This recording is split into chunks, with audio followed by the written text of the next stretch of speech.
Now, what unit were you actually in? Oh, you mean when I first went in? Uh-huh. I was with the 9th Armored Division. I had a nice there. I was playing regimental ball.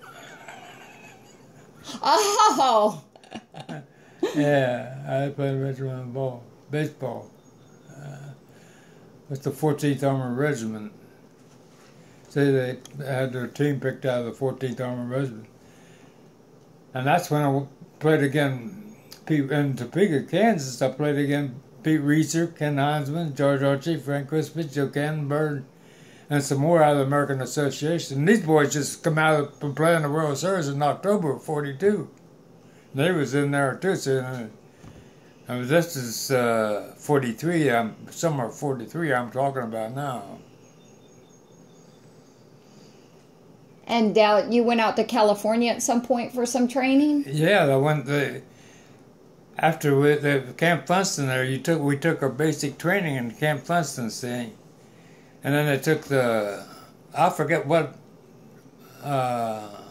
armored division come out of the desert, and they moved the 9th in there. See, the 9th Armored Division in there for us. In the meantime, they got Rommel out of North Africa. So when they got him out of North Africa, then they streamlined these armored divisions. They took a battalion out of, I think it's a battalion out of each regiment.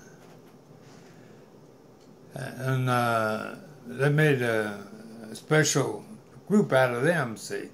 To us now, they took the 711th, they took the 1st battalion out of that, and they made a amphibious outfit out of us to go to fight over in Japan.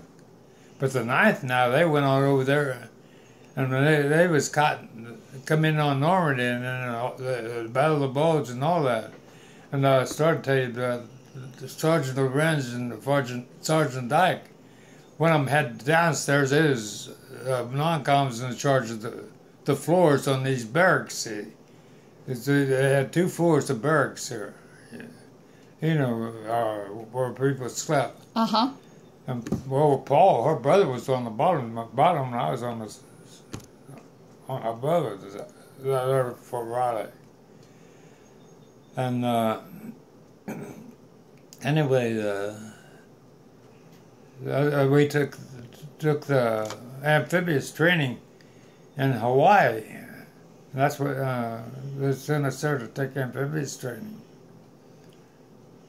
And so you went over to Okinawa on a ship with the Navy? Oh yeah. When we left, I traveled on the Navy all the time. I took a French a Dutch freighter that's converted out of the Puget Sound.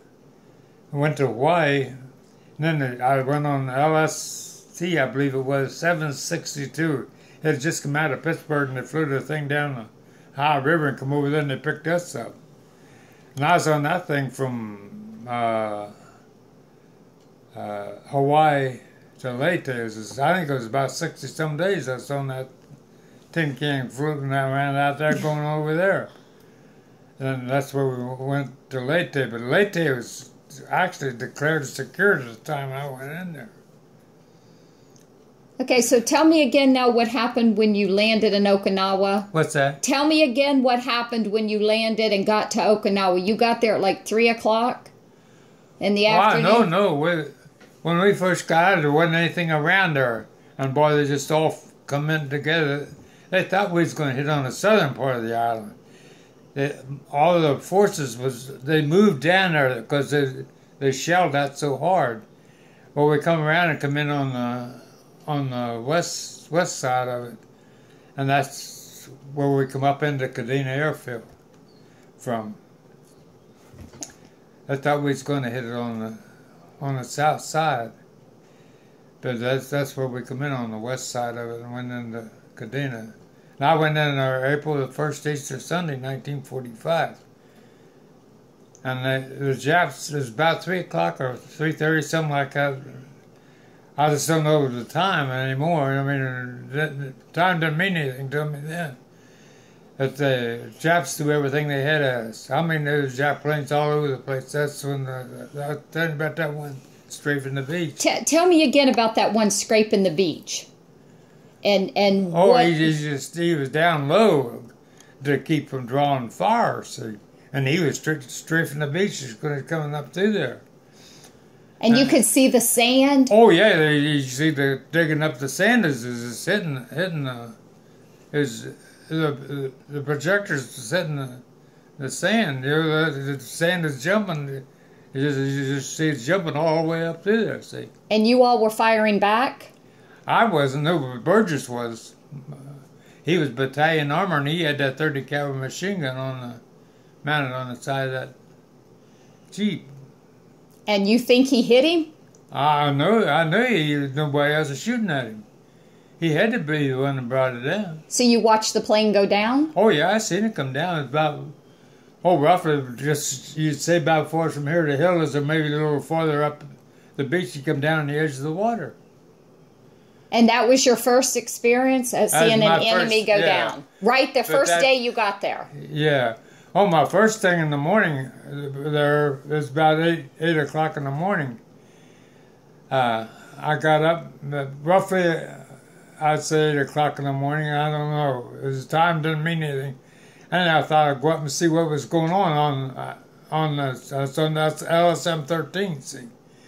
I went up and I didn't even more get up there, and I seen 3 Jap planes come out of the air. They really knocked them out of the air. What did that feel like to you?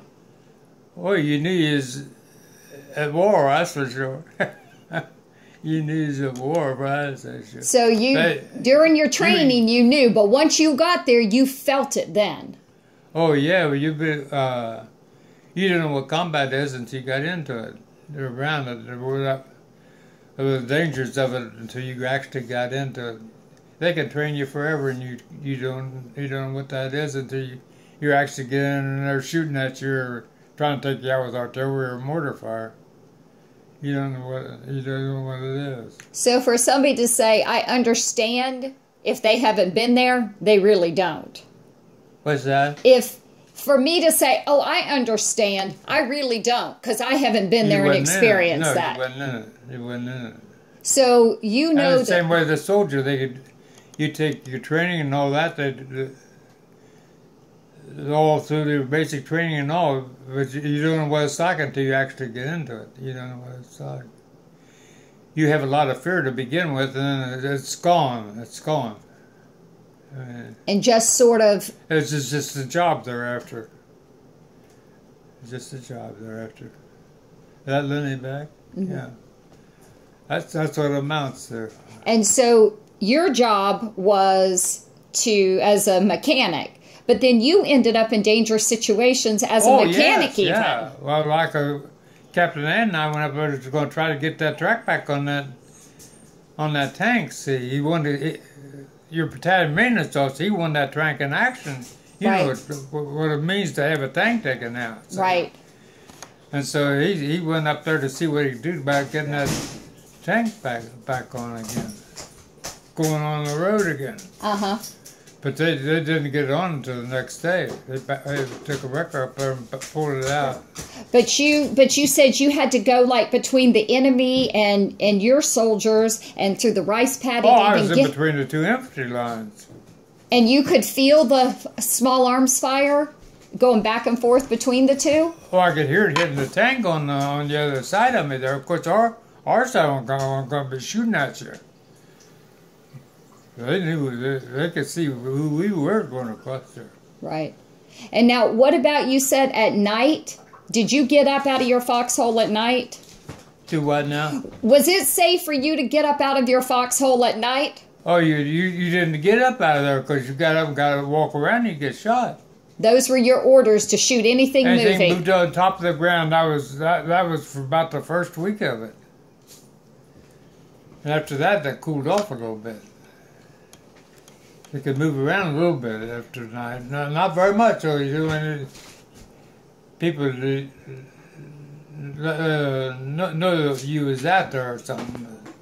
And then when you was on guard of the night, why you had a string attached to your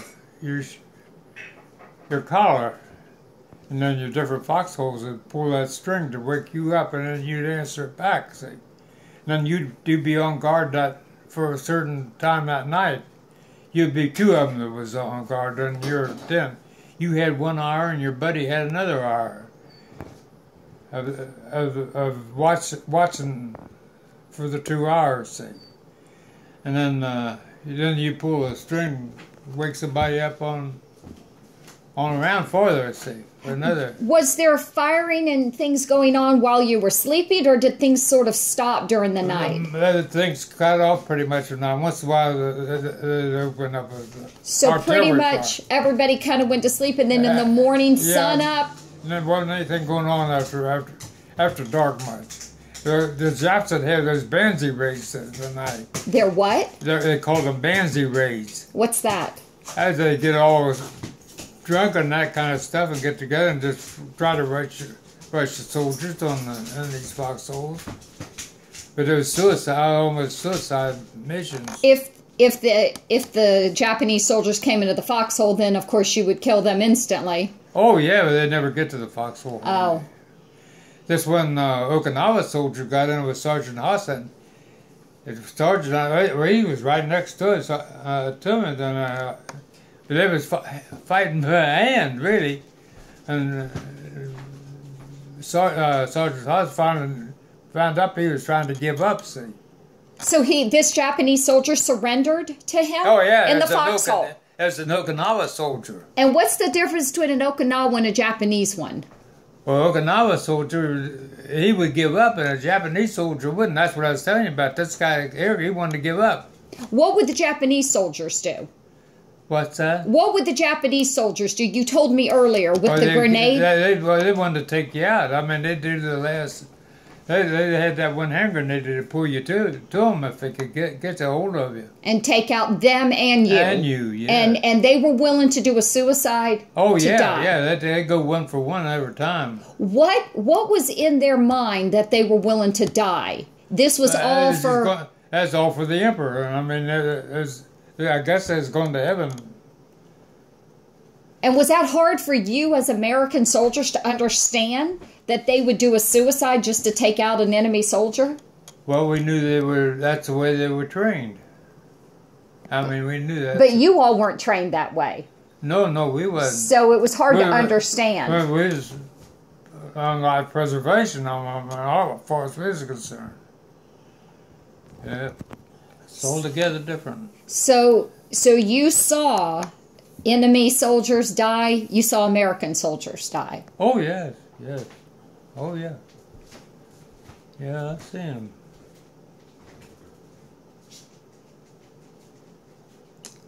And when you left here, you said that there were the bands and the fanfare when you left. What happened when you came back? There wasn't anything. They just dropped you off the train.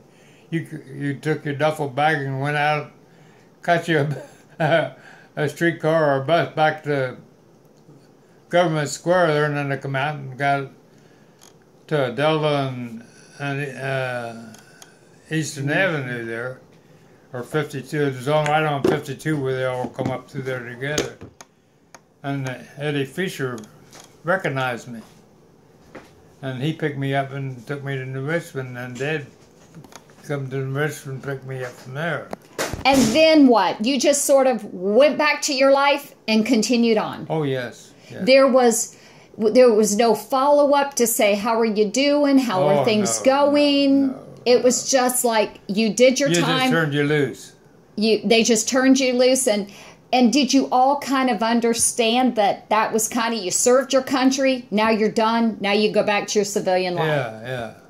That's what you did. You just find your own way back into civilian life. And when you come back here, you can hardly find a place to stay. See, there in Mount Pisgah, when I left, Eva she was part of the family, and she married Bill, and then there was children there, and the house was full.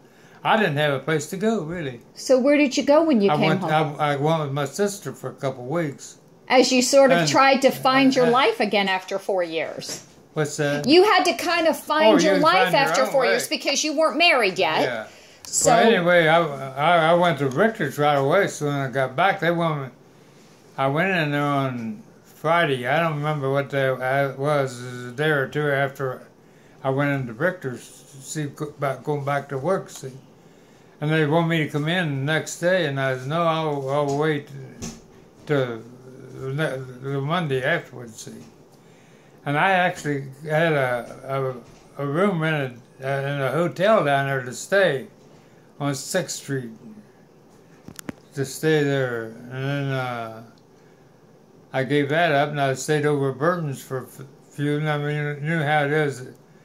The wife, you just kind of got shoved around in them days. See, and I didn't have any place I could go to. And then Jeanette Ryan, she knew the fellow that drove for Sunoco, moved out of Spicer's down there where Rita and I first. How long was we there, Rita? Spicer's. Golden Avenue. Yeah, how long was you and I there? We were, we lived there for over a year. Anyway, we went. I went there, and this fellow drove for Sunoco. He went out and went someplace else, and Jeanette Ryan knew that, see, she knew that Sammy Spicer. And I got a room there then. I got a room there on Golden Avenue there in the East End. And then I stayed there until... And you got your job back? Oh, yeah.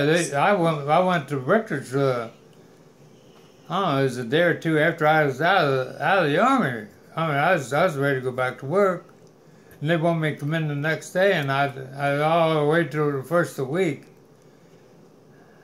So you went back to work? I went right back to Richter, but I went on a dump truck then. And what were you doing before? Were you doing a concrete truck before? I was hauling concrete when I went into service with Richter. At the Wright plant, the test cells and North Shop and all that, GE would come in there after that. I mean. So, of your 4 years that you served in the Army, would you say that was a time of pride, that you felt proud to serve your country? Yeah, you was proud of it in a way, but in them days, nobody appreciated it. They hate to see the war. A lot of people in this country hate to see the war go over. Why? Oh, they're going to be out of a job. Because people back here were making money on the war. Yeah. They want this war to go on forever, for as this is concerned. Sure, they were making the money. What, honey? They were making the money. People that were working. They didn't care anything about it. But now I have seen and I know that you are proud to call yourself a veteran. And you're proud of the time that you served our country. Oh, yes, yes. Because I looked at it as the freedoms that we protected from dictatorship. Probably if we hadn't did that, we'd have been speaking German east of the Mississippi and Japanese west of the Mississippi. I think that's the way they wanted to be, you know. Mm-hmm. How did you feel when you did that honor flight? Well, it's kind of got to me in a way, I tell you. It could have brought back some old memories. Well, I don't want to talk about it. Okay. I don't want to talk about it. Because, I mean, I can't handle it. That's understandable. They cornered me down there on that, and I broke down there when the honor flight, and I couldn't keep it back. But I hope that now that maybe the veterans from World War II understand that as a nation, we're grateful for what you did. They are, yeah. We are grateful. Than it was when it went on. And you're right. they may not have appreciated it then, but as a future generation, we appreciate and try to understand the sacrifices you made. We could never truly understand. The general run of the people appreciate it today, yes. Well, I know that when you were there and in D.C. at the memorial, the people just there looking at it too stood respectfully as we brought you guys in to see the wall. And when we come back into the airport down there, that place is crowded, boy. It was crowded. What did you think? Because we weren't here when you came back to the airport. Carl, what? Well, I wasn't with you when you flew back into Cincinnati. Carl was. Tell me what you thought when you got off the plane. I thought we were just going to get off the plane coming, and the place was packed down there. I mean, the place was packed. And it wasn't just and family. About 5 or 6 deep all the way in there. I mean, what did you think? To shake your hand. Did that feel maybe that you got the reception that you didn't get when you came back? Yes, yes. And all my family was there too, you know. Oh, I didn't expect that. You know, I didn't expect anything like that to happen when I come back, even to the airport. But that place was crowded down there. And it was late at night. Yeah, about, what was it, 10:30, 11 o'clock, wasn't it? Delayed an hour or two. Oh, your flight was delayed, so it was even later. Yeah, it was about that time. So you got the reception that you deserved. It was just much delayed. Yeah, it was delayed. Yes, it was delayed. Do you think the other soldiers felt the same way as you? The other veterans? Were they overwhelmed? They missed out on a lot of it. But the ones that came back on the honor flight with you, were they overwhelmed as well? Oh, yeah. Oh, yeah. All of you just couldn't believe that many people were there? You couldn't believe that many people being around there. Are you glad you did the honor flight, even though it was emotional? I am. Yeah. That's quite a memorial in D.C. Yeah, it was quite a deal. When you left here to go into the Army, they kept you with people from your local area. Yeah, they did. There was several people from around here went in there. Even I had a cousin, Donald Snyder, went in, and her brother. I mean, I knew him before we ever went in, or years before we ever went in. And you said. All drafted at the same time, about 6 or 7 of them. Oh, okay, 6 or 7 of them. But now you said one of them didn't make it back because of a fire? That was Cornell. Cornell, yeah, he's the one who killed on that APA-92 when that plane dove into it. That's the one where you straightened out stone on. That I saw his headstone yesterday. Now, see, on the 3rd day when I was on Okinawa, Lieutenant Doherty sent me back to the 7th Division Cemetery to put positive identification on Skeets because he knew I knew him. I guess his dog tag just got melted off of him in that fire and stuff. It wasn't on him. And they thought it was him, as far as that goes. But anyway, when they uncovered him, I knew right away it was him because on account of his stiff thumb and the shape of his nose. He was just spurred to press. So you had to make the identification of your friend. Yes. I made positive identification with Skeets Cornell. And then when what do they call it? The people notified Arthur Cornell and his wife, what was Leona, was it? Yeah, Leona. And then the casualty? Yeah, when they notified her, they notified them, they said he was killed on April the 3rd. Mm-hmm. Well, he wasn't killed on April the 3rd. He was killed on Easter Sunday, April the 1st. As April the 3rd, I went back and identified him.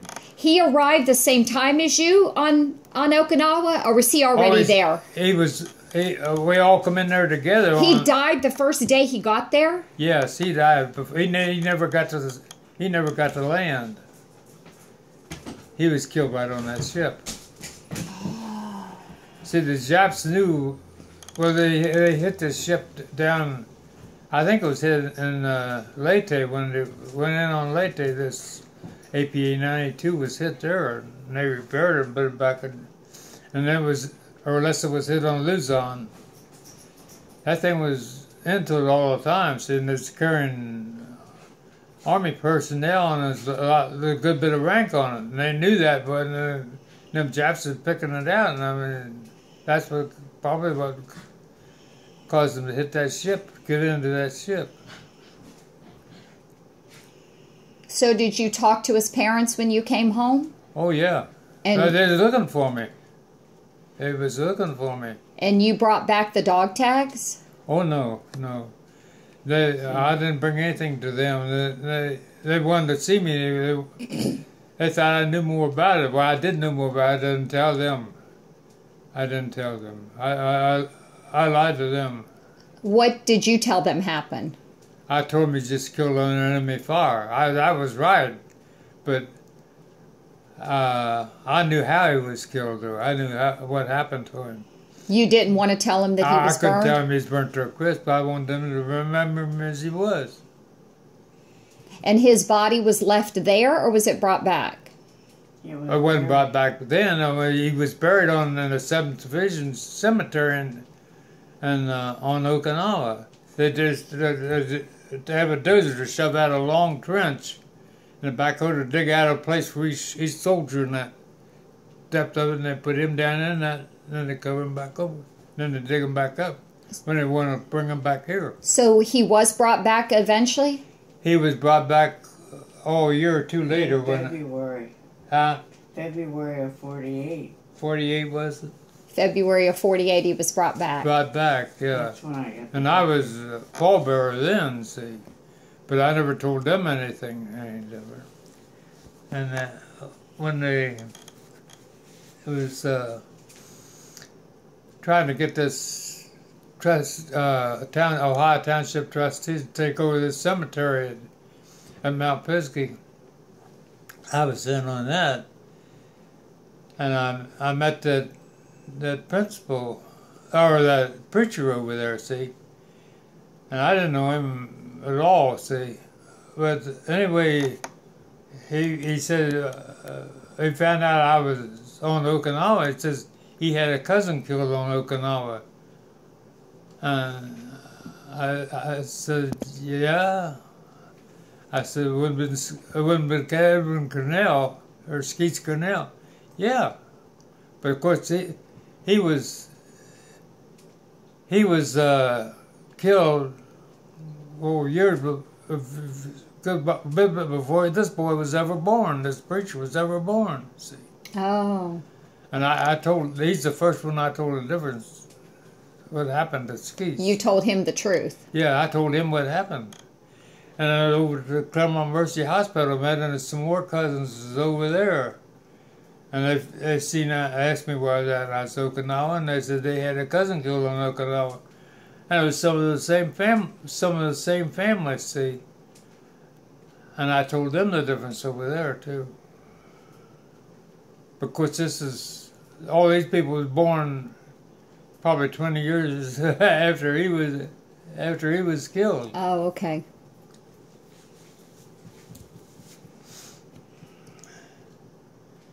But I never did tell Art and what I knew about Skeets, how he died.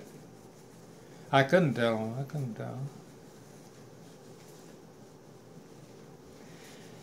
There was 6 out of our outfit got killed on that ship. There was 19 of them killed on that ship when he went in there. And there were 6 of them was out of the 711 Tank Battalion.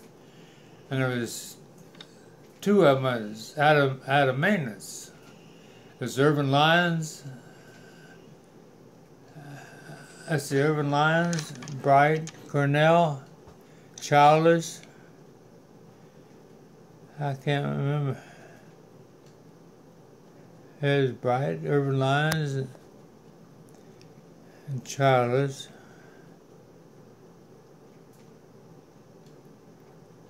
I don't know. I can't call the other.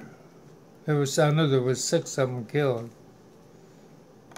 I'm amazed that you remember all of these names. People you served with, the captain's name, the sergeant's name. Mm-hmm. It's amazing that you Yeah. remember these people Yeah. and their names. Yeah, you don't forget them.